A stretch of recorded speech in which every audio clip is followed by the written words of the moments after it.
Hi, it's a nursing professor. Today, I want to talk with you about curving the grades.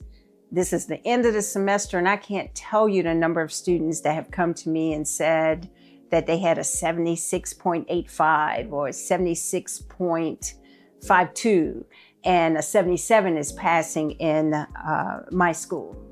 And so I'm sure some of you all are sitting right there and you're mad and you're angry and you just don't know what to do. So let me just discuss with you what it actually means about curving a grade. That literally is adjusting scores. When you're looking at adjusting scores, you have to be very careful with that because you don't want to penalize students who really did make the mark.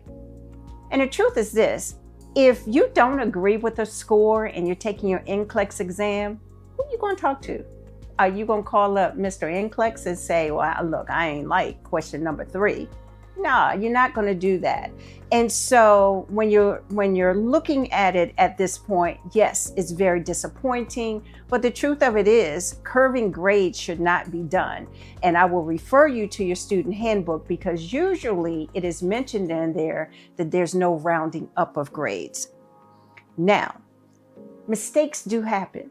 They definitely do. But what I'm going to tell you as a student is to address it in real time.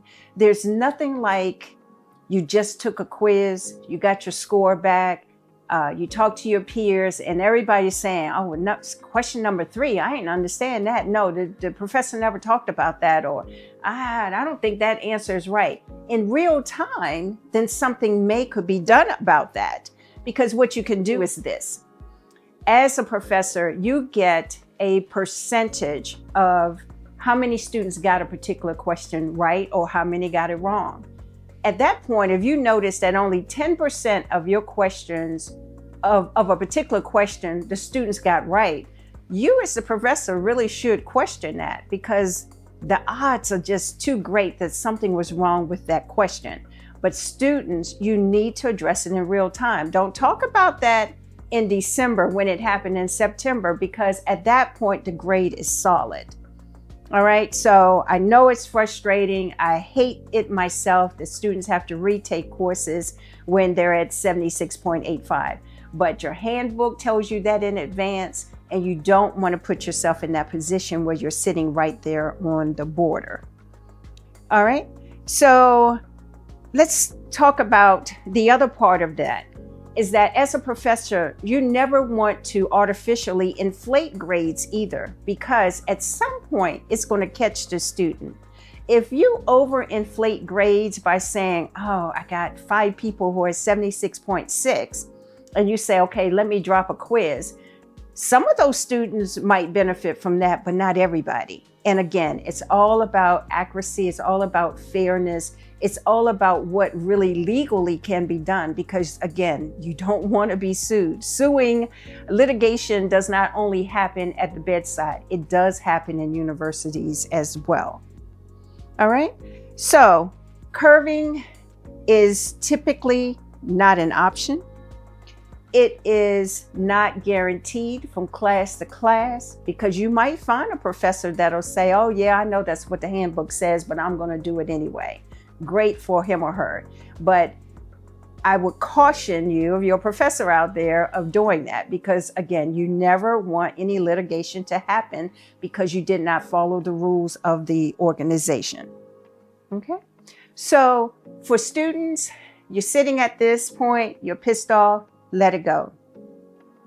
You know what is going to be expected of the class the next time around. You retake the class. It delays you. It does not deny you from your success, and you continue to move on. Sometimes we can't question why we were delayed at a particular time. We have to accept it and we move on. Does it cost you money? Absolutely. Understand all of the arguments that you may have. But if your bylaws, if your student handbook says no rounding up, do not have that expectation that that is possible.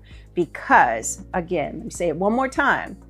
Same way litigation can happen at the bedside, it can happen in universities.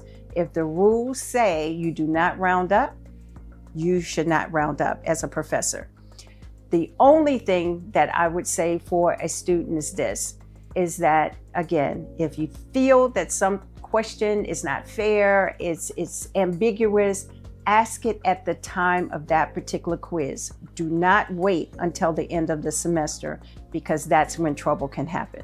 So I hope this has been helpful in you understanding that professors are not out to get you. It serves nobody any purpose at all. We all get graded as well. We get evaluated, and we want to have 100% of our students pass our course. That means that we did something well. If we only have 50% of students passing our course, that means that you are a pretty sucky professor.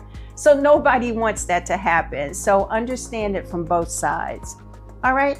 So I know it's not good news, but I had to get it out there because I've been a student before and I know what it is to be at that cusp and not being able to be rounded up. So if you like this video, you probably don't, but share it anyway and let your peers understand what actually happens and what they can do moving forward by addressing the ambiguous question at the time that it actually happens. So I'll see you next video. Bye for now.